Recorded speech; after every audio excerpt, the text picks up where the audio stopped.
Selamat datang di channel Alur Donghua. Sebelum menonton, silahkan subscribe, biar Mimin tambah semangat update-nya. Pintu bambu kabin dibuka dengan hati-hati, dan seorang wanita bertubuh rapuh masuk membawa pot bambu berisi cucian yang sudah dicuci. Dia tampak berusia sekitar 23 hingga 24 tahun. Namun dia memiliki aura lembut dan menawan seperti seorang gadis remaja berusia 15 atau 16 tahun. Dia pendiam dan menawan seperti kembang sepatu di bawah bulan yang bersinar.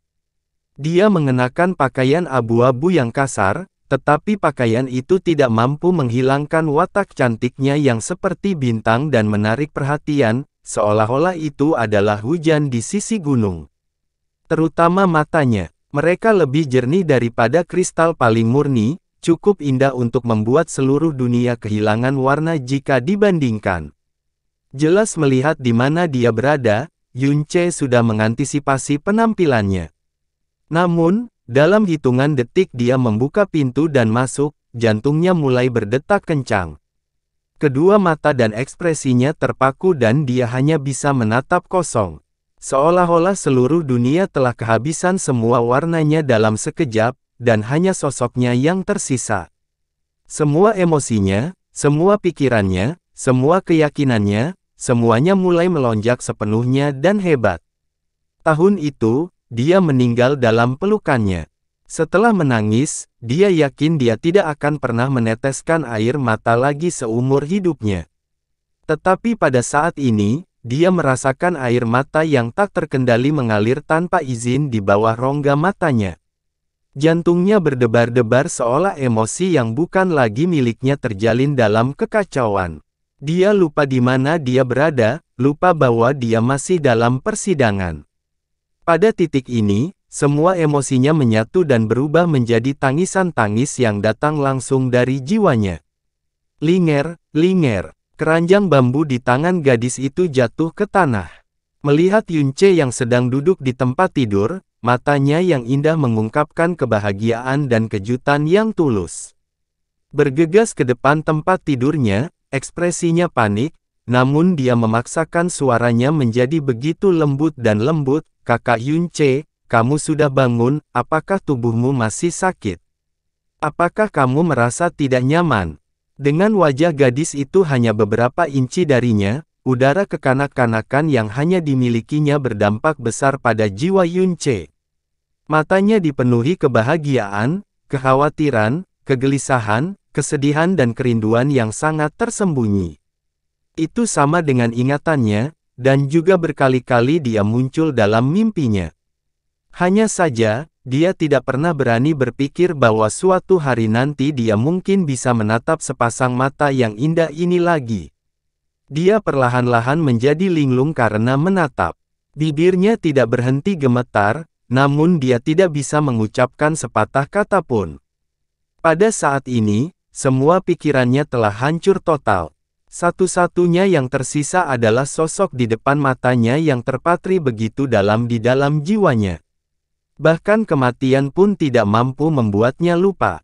Tanpa mempedulikan hal lain, dia membuka lengannya yang masih diperban dan, dengan terkejut Linger memeluknya erat, begitu erat sehingga seolah-olah dia takut dia akan meninggalkannya jika dia sedikit santai.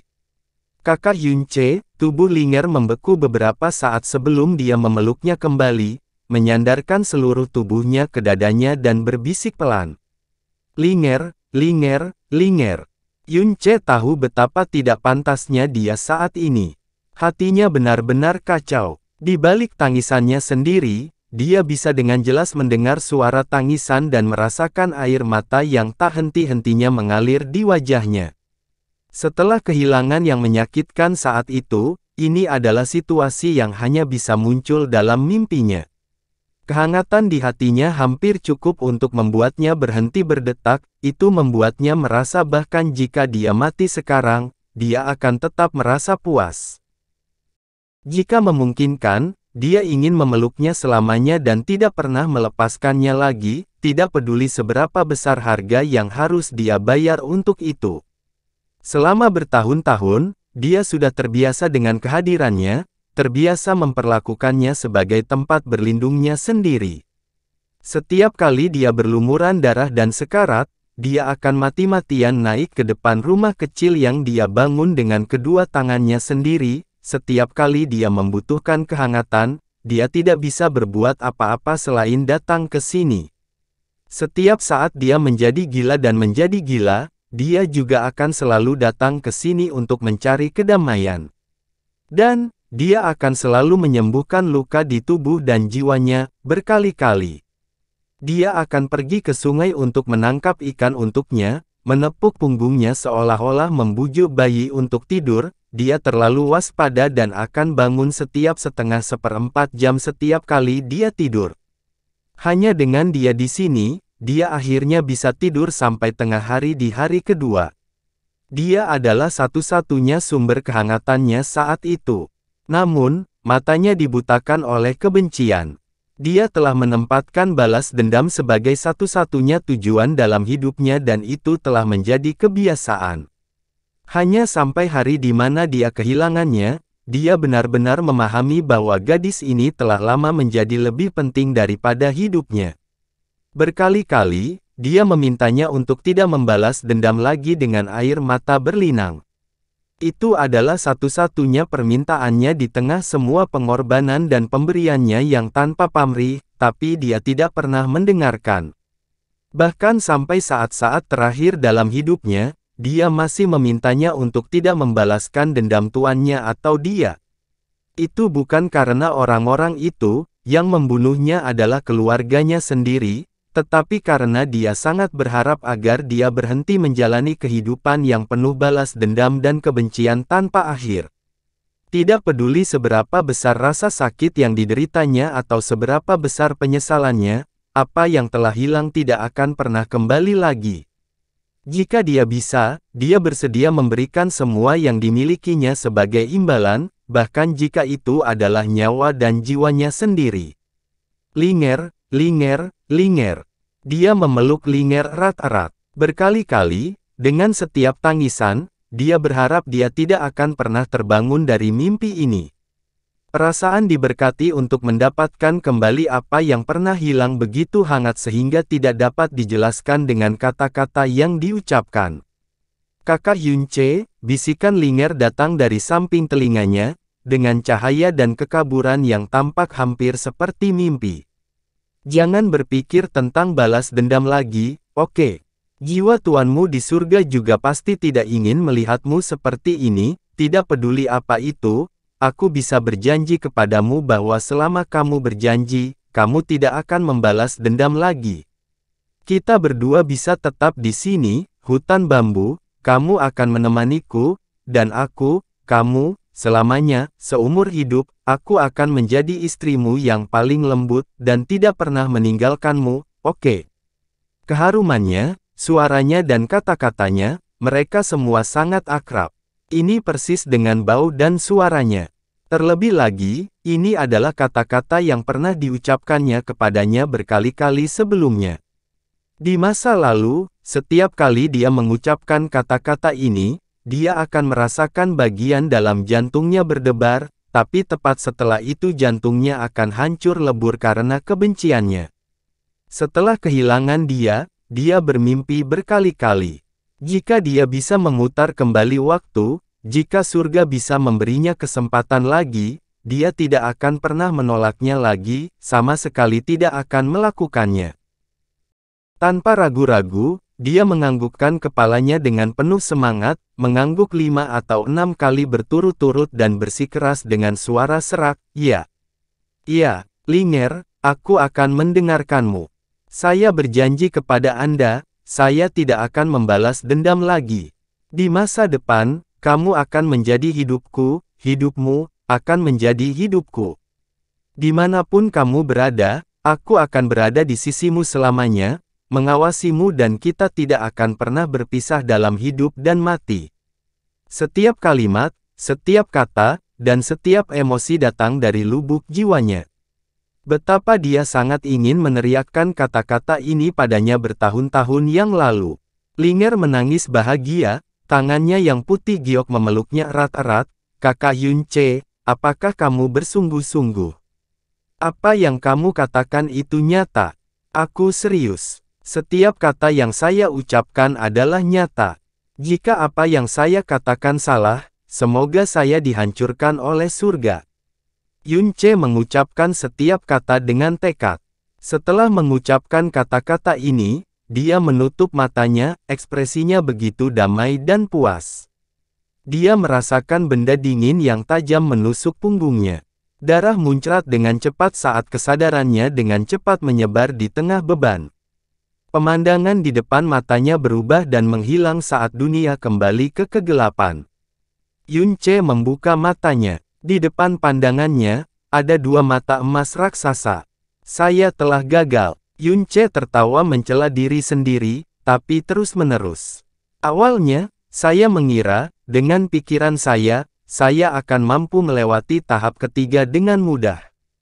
Tapi aku terlalu memikirkan diriku sendiri. Hehe, aku pasti mengecewakanmu. Pengejaran saya akan kekuatan tidaklah setentu itu.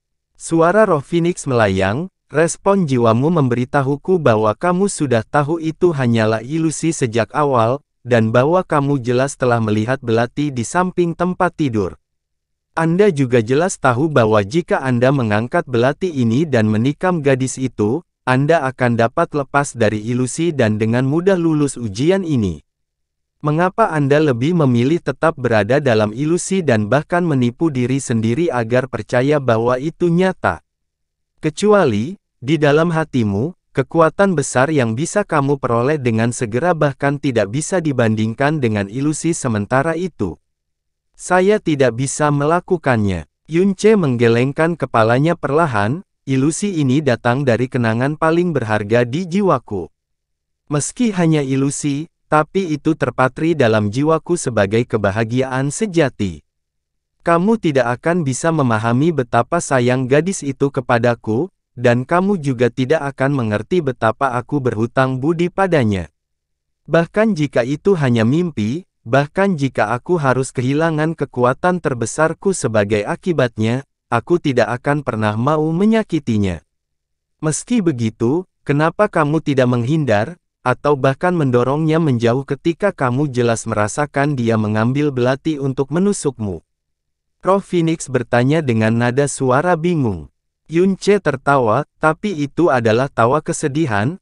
Aku tahu itu adalah ilusi yang kamu ciptakan dengan paksa berdasarkan ingatanku, lingerku, bahkan jika dia sendiri harus mati, dia tidak akan mau menyakitiku. Namun, aku rela mati di tangannya karena apalah arti hidup dibandingkan dengan hutangku padanya. Untuk bisa mati di tangannya, meski itu hanya ilusi, itu membuat rasa bersalah di hatiku sedikit berkurang. Roh burung Phoenix terdiam untuk waktu yang lama. Saya haus akan kekuatan, tetapi di dunia ini, ada banyak hal yang lebih penting bagi saya daripada kekuatan. Saya membutuhkan kekuatan juga karena saya perlu melindungi hal-hal yang penting bagi saya. Sepertinya saya tidak ditakdirkan, atau memenuhi syarat untuk mendapatkan kekuatan Phoenix, namun, meskipun saya gagal dalam uji coba, saya sudah puas. Karena pelatihan ini memungkinkan saya untuk melihat dan menggendongnya lagi. Itu bahkan membuatku bisa menyuarakan janji yang ingin kuberikan padanya bahkan dalam mimpiku. Yun Ce tertawa, dia tertawa dengan sangat hangat, tanpa sedikit pun keengganan atau penyesalan. Sepertinya gadis yang kamu panggil Linger pasti sangat penting bagimu. Dan juga karena dia, batinmu menyimpan penyesalan yang besar. Namun, Anda tidak perlu menekan penyesalan ini di lubuk hati Anda yang terdalam. Anda telah melewati siklus reinkarnasi karena harta karun surgawi yang mendalam dan itu telah merusak karma dunia ini. Di bawah efek kupu-kupu, waktu, dimensi, dan bidang juga akan berubah. Penyesalan dan hutang Anda mungkin belum kehilangan kesempatan untuk menebusnya. Anda telah melewati siklus reinkarnasi karena harta karun surgawi yang mendalam. Kalimat ini menyebabkan hati Yun Ce sangat terguncang. Dia menatap langsung ke mata emas di depannya dan tidak bisa berkata apa-apa untuk waktu yang lama. Harta karun surgawi yang mendalam, melewati reinkarnasi, mungkinkah ia benar-benar telah melihat bahwa dia telah menjalani dua kehidupan?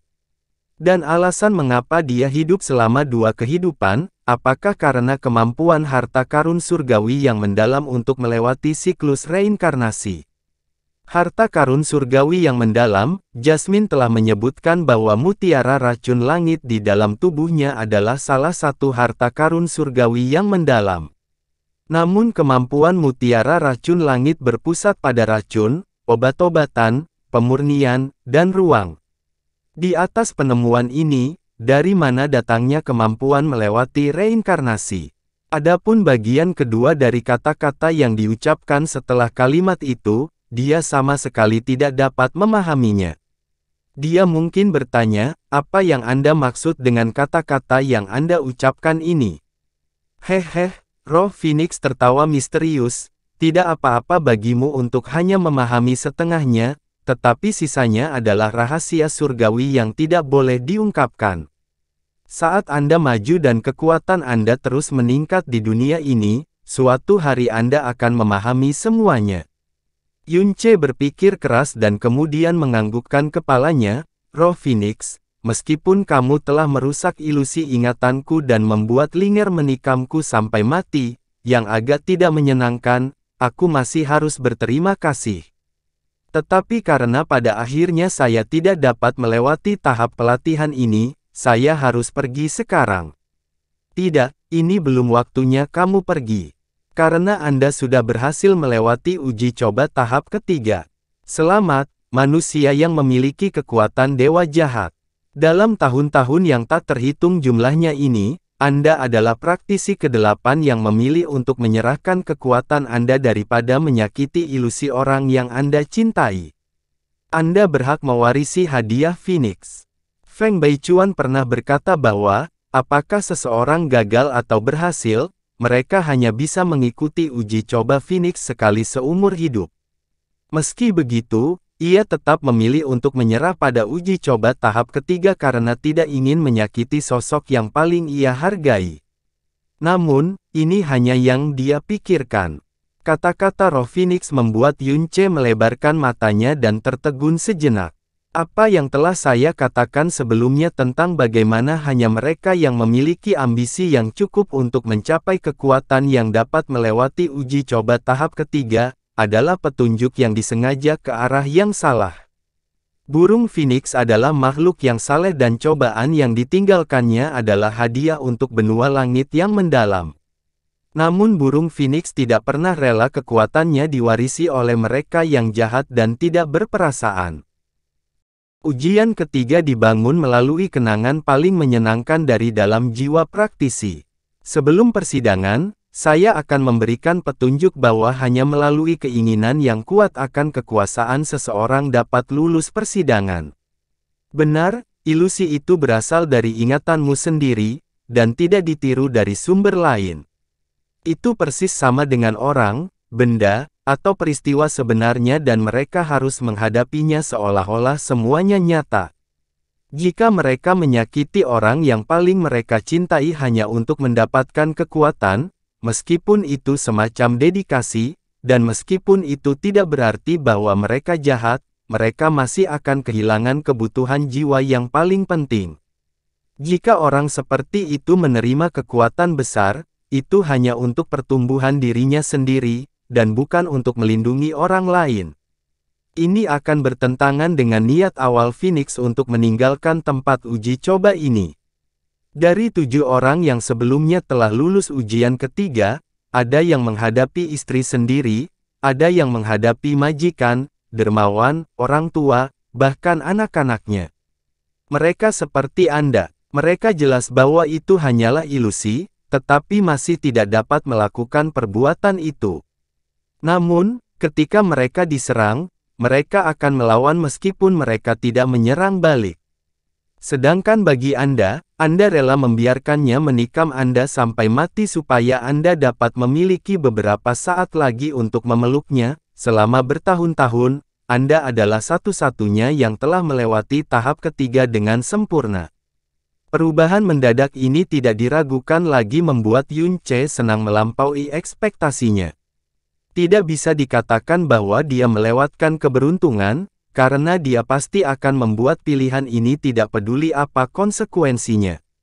Karena meskipun dia harus mengkhianati seluruh dunia, dia tidak akan pernah membiarkan dirinya mengkhianati gadis itu.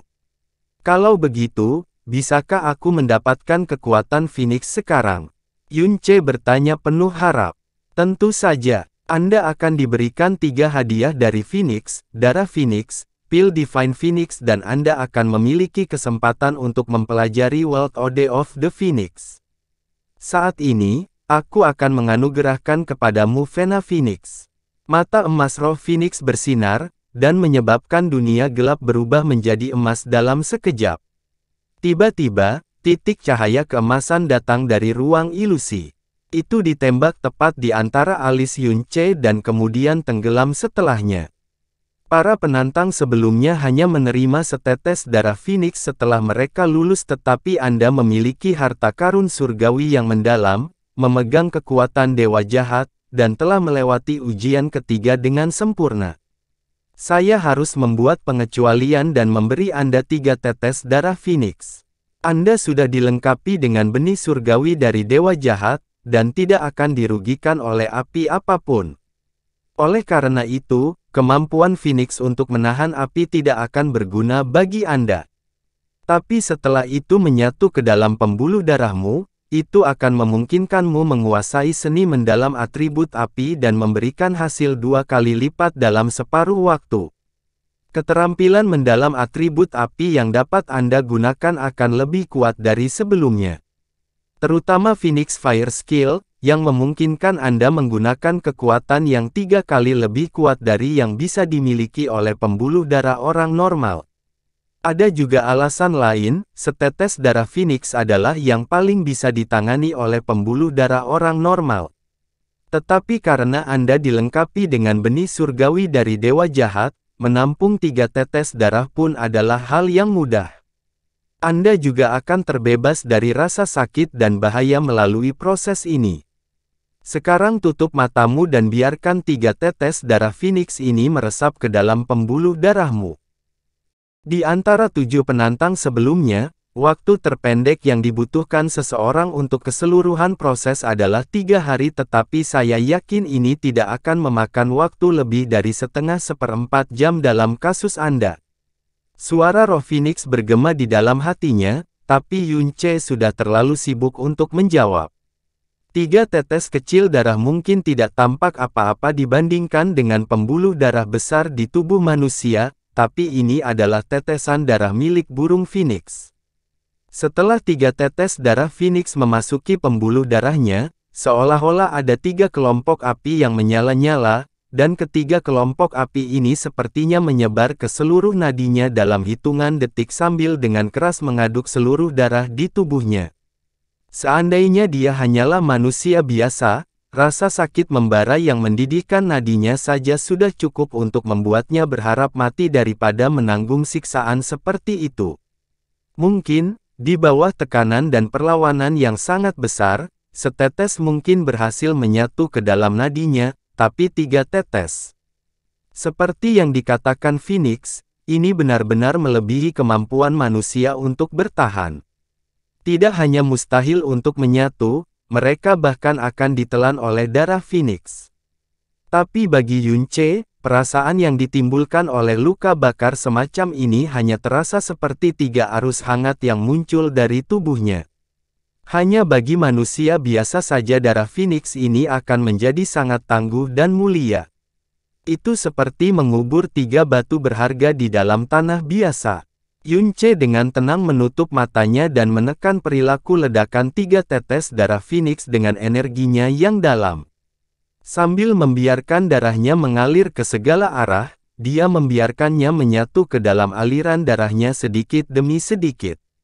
Aliran darahnya berangsur-angsur menjadi hangat ketika 3 tetes darah Phoenix mulai menyusut ukurannya.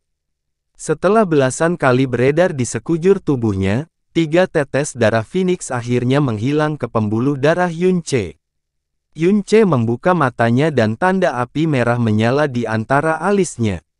Ukuran dan bentuk tandanya sama dengan klan Phoenix di luar, tapi warnanya jauh lebih cerah. Bagus, sepertinya kamu berhasil menyatu dengan 3 tetes darah Phoenix. Aku sudah merasakan perubahan di pembuluh darahmu. Dengan 3 tetes darah Phoenix ini, umurmu juga akan meningkat setidaknya 300 tahun. Sekarang, saya akan memberikan pil Divine Phoenix dan pecahan World Ode of the Phoenix kepada Anda. Mata emasnya bersinar lagi dan 2 titik cahaya turun dari langit. Apa yang terjadi di depan Yunce adalah botol giok berwarna putih dan pecahan batu giok putih. Di dalam botol giok berwarna putih tepatnya adalah pil Divine Phoenix. Ini dapat meningkatkan kendali Anda terhadap energi api dalam jumlah besar. Namun, karena Anda memiliki benih ilahi dari dewa jahat, kemampuan utamanya tidak banyak berguna bagimu. Tetapi pada saat yang sama, itu juga dapat meningkatkan kekuatan Anda. Sehubungan dengan kekuatan mendalammu saat ini, itu bisa membuat kekuatanmu meningkat setidaknya 5 peringkat. Sementara itu, pecahan World Ode of the Phoenix tertulis di batu giok ini. Bersama-sama, World Ode of the Phoenix, Vermilion Birds Consoling Spirit Song, dan Golden Cross Record of the Burning World dikenal sebagai 3 buku surgawi yang menghanguskan dunia. Masing-masing memiliki kekuatan luar biasa yang mampu membakar langit. Tahun itu, Phoenix meninggalkan 6 tahap pertama, World Ode of the Phoenix. Hanya, pada titik ini, roh Phoenix terdiam, seolah menunggu Yunce memeriksanya sendiri. Yunce mengambil pil Divine Phoenix dan pecahan batu giok. Setelah menekan tangannya ke batu giok, informasi dengan cepat dikirim ke otaknya dengan sentuhan energinya yang dalam. Hatinya juga mulai menjadi sangat bersemangat dalam kekacauan. Bagaimanapun, ini adalah teknik api yang berasal dari Phoenix. Itu dikenal sebagai salah satu buku surgawi yang mengerikan dunia yang ditinggalkan oleh binatang suci. World Ode of the Phoenix tahap kelima. World Ode of the Phoenix tahap ke-6. Kok hanya etape kelima dan ke-6 yang ada di sini? Bagaimana dengan 4 yang pertama? Yunce mengangkat kepalanya dan bertanya dengan wajah penuh keheranan. Dia meninjau semua pesan dari batu giok beberapa kali, tetapi hanya dapat menemukan catatan tahap kelima dan ke-6, sama sekali tidak ada apapun tentang 4 tahap pertama. Tanpa 4 etape pertama, bagaimana dia bisa berlatih di etape kelima dan ke-6? Ini memang sangat disayangkan, tapi aku juga tidak bisa berbuat apa-apa. Suara roh Phoenix menghela nafas dalam-dalam. Awalnya, World Ode of the Phoenix ini telah merekam semuanya dari tahap pertama hingga ke-6, tetapi sebelum penantang pertama tiba, sebuah kecelakaan tak terduga terjadi. Tahun itu, Phoenix meninggalkan 2 tempat uji coba di benua ini. Yang satu ada di sini dan yang lainnya berada di Divine Phoenix Empire yang sangat besar di jarak yang jauh. Tempat uji coba di Divine Phoenix Empire dengan cepat ditemukan dan Divine Phoenix Sect diciptakan. Tempat uji coba itu juga menjadi area terlarang yang hanya dimiliki oleh Sekte Phoenix Suci. Setelah itu, Sekte Divine Phoenix menjadi sekte nomor 1 di kekaisaran itu. Kekaisaran ini berganti nama menjadi Kekaisaran Phoenix Suci dan bahkan ibu kota kekaisaran didirikan di dekat Sekte Phoenix Suci. Dengan demikian, wilayah tempat uji coba berada menjadi wilayah kekaisaran yang paling makmur. Ketamakan, penipuan, tindakan biadab, dan perang umat manusia selalu ada dan mencemari aura di wilayah itu. Dengan demikian ia menginfeksi roh Phoenix di tempat percobaan itu dan memberinya kesadaran yang seharusnya tidak dimilikinya, yang membuatnya mengkhianati kehendak Phoenix. Sebagai bagian dari roh Phoenix dengan tubuh berbeda, saya mengetahui keberadaannya saat itu, dan demikian pula, ia mengetahui milik saya. Setelah ia mengembangkan kesadaran yang tidak seharusnya dimilikinya, ia sebenarnya memiliki gagasan untuk menghancurkan saya dan tempat uji coba ini, ingin memiliki seluruh benua untuk dirinya sendiri. Jadi, ia mentransfer energinya ke burung api biasa dan datang ke sini. Itu bertarung sengit melawanku dan menghancurkan salinan batu giok milikku yang merekam World Ode of the Phoenix. Selama pertarungan sengit, aku menghancurkan sebagian dari salinan World Ode of the Phoenix hanya menyisakan 4 tahap pertama. Setelah itu, saya bukan tandingannya dan tidak punya pilihan lain selain menciptakan ilusi palsu untuk menghilang ke dalam api. Hanya sampai saat itu dia pergi, tapi dia tidak tahu kalau aku telah menghapus World Ode of the Phoenix tahap kelima dan keenam alih-alih menghancurkannya, yang merupakan bagian yang kamu pegang saat ini. Setelah itu, saya benar-benar memutuskan hubungan jiwa saya dengannya. Ia tidak pernah merasakan keberadaanku lagi dan selalu percaya bahwa aku telah mati, tetapi aku terus menjalankan kehendak burung Phoenix. Saat menjaga tempat uji coba ini, saya menyambut dan memantau semua penantang. Mulut Yunce sedikit terbuka, seolah dia baru saja mendengar cerita yang tak terbayangkan.